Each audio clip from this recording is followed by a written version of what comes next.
Hello friends, இந்த வீடியோவில் நம்ம ஓப்பன்சிவியோட ஆப்ரேஷனோட கண்டினியூஷன் தான் பார்க்க போகிறோம். லாஸ்ட் வீடியோவில் புட் டெக்ஸ்ட் ரெக்டாங்கிள் பற்றி பார்த்தோம். இந்த வீடியோவில் நம்ம ரீசைஸ் பற்றி பார்க்கலாம்.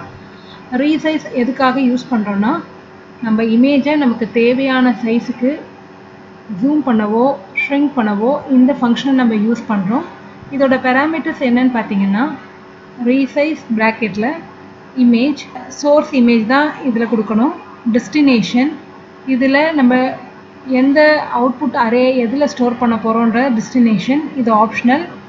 எஃப்எக்ஸ், எஃப்ஒய், இது எக்ஸ் கோஆர்டினேட், ஒய் கோஆர்டினேட்டில் எவ்வளோ ஸ்கேலிங் பண்ண போகிறீங்க, இன்க்ரீஸ் பண்ண போகிறோமா டிக்ரீஸ் பண்ண போகிறோமா. 0.5 கொடுத்தா அது டிக்ரீஸ் பண்ணுற மாதிரி, ஷ்ரிங்க் பண்ணுறதுக்கு. இதே ஒன் எபவ் கொடுத்தோன்னா அது வந்து இருக்கிற இமேஜை ஜூம் பண்ணுறதுக்கான வேல்யூ. Next interpolation. இந்த இன்டர்போலேஷனில் நிறைய டைப்ஸ் இருக்குது. அது எதுக்காக யூஸ் பண்ணுறோன்னு பார்த்தீங்கன்னா, ஒரு இமேஜை நம்ம ஜூம் பண்ணுறோன்னா அந்த பிக்சல் அதிகமாகும்.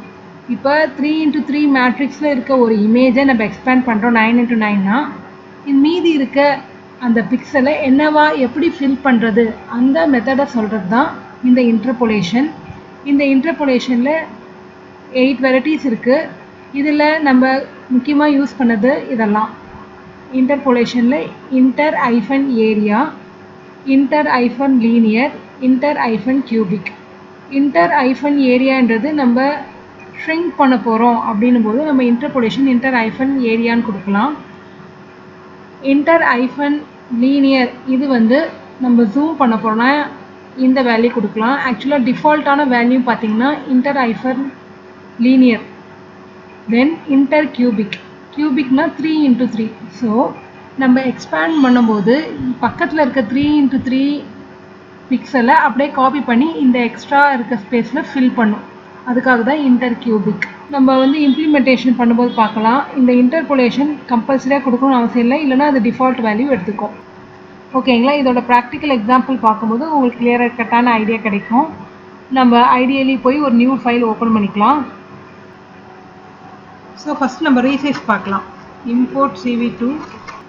எப்போதும் போல் இமேஜ் ரீட் பண்ணிக்கலாம்.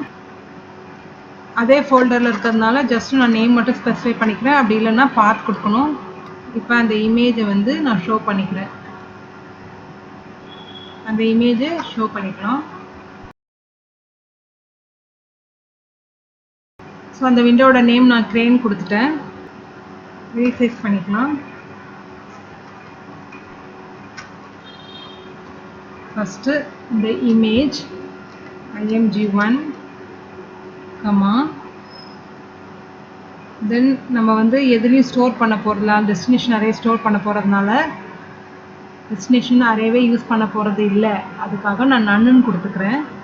தென் f(x) = 0.5. ரீசைஸ்னால நான் சின்னதாக்குறேன். f(y) = 0.5 வேல்யூ கொடுத்துக்கிறேன். இன்டர்போலேஷன் கொடுக்கல, டிஃபால்ட் வேல்யூ இதை எடுத்துக்கும். ஓகேங்களா? இப்போ வந்து நம்ம இதை ஷோ பண்ணிக்கலாம். அதுக்கு முன்னாடி ஒரிஜினல் இமேஜ் எப்படி டிஸ்பிளே ஆகுதுன்னு பார்க்கலாம். மெமரி ஸ்பேஸ் ஃப்ரீ பண்ணணுன்றதுக்காக டெஸ்ட்ராய் ஆல் விண்டோஸ். இதை நம்ம சேவ் பண்ணிக்கலாம். சேவ் பண்ணியாச்சு, ரன் பண்ணலாம். பாருங்கள், நமக்கு வந்து ஒரிஜினல் இமேஜ் டிஸ்பிளே ஆகிடுச்சு. ஒரிஜினல் இமேஜ் டிஸ்பிளே ஆகிடுச்சு. இப்போ நம்ம ரீசைஸ் பண்ண இமேஜை வந்து டிஸ்பிளே பண்ணலாம்.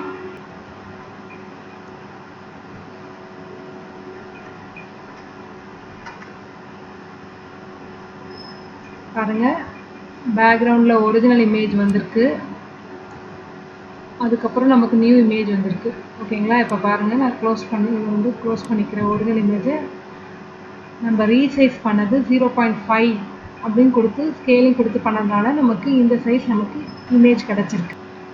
நெக்ஸ்ட் வீடியோவில் நம்ம ரொட்டேஷன் பற்றி பார்க்கலாம். தேங்க்யூ.